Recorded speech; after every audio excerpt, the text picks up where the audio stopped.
à l'aide de connaissances scientifiques et de savoirs endogènes.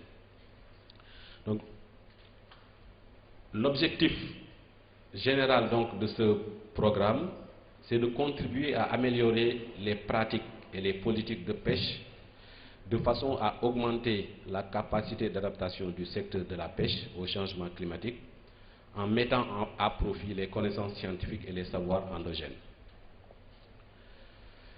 On a deux objectifs spécifiques. Le premier, c'est étudier de manière participative les impacts possibles des changements climatiques sur le secteur de la pêche et les stratégies d'adaptation des acteurs du secteur en combinant connaissances scientifiques et savoirs endogènes. L'objectif spécifique 2, c'est faciliter des dialogues politiques locaux, nationaux et sous-régionaux pour la définition de stratégies communes et cohérentes d'adaptation au changement climatique dans le secteur de la pêche. Sur la méthodologie, on peut dire qu'il y a deux types d'activités qui sont menées en parallèle et en interaction.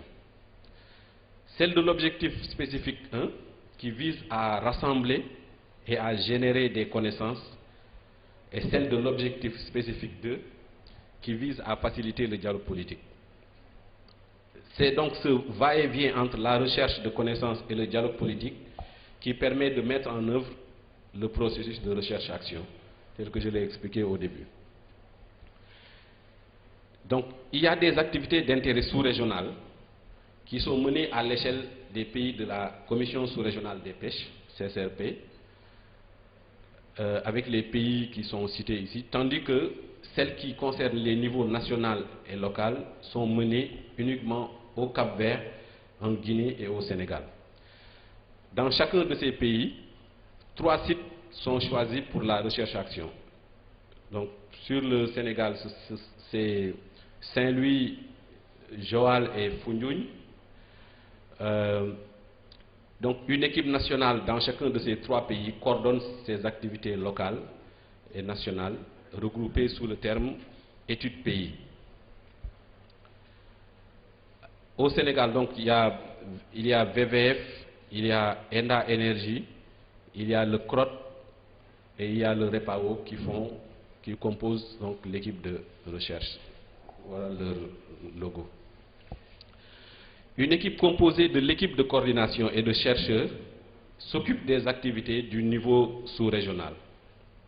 Donc l'ensemble de ces activités se déroule sur une période de 6 mois, qui court donc depuis le mois de février officiellement.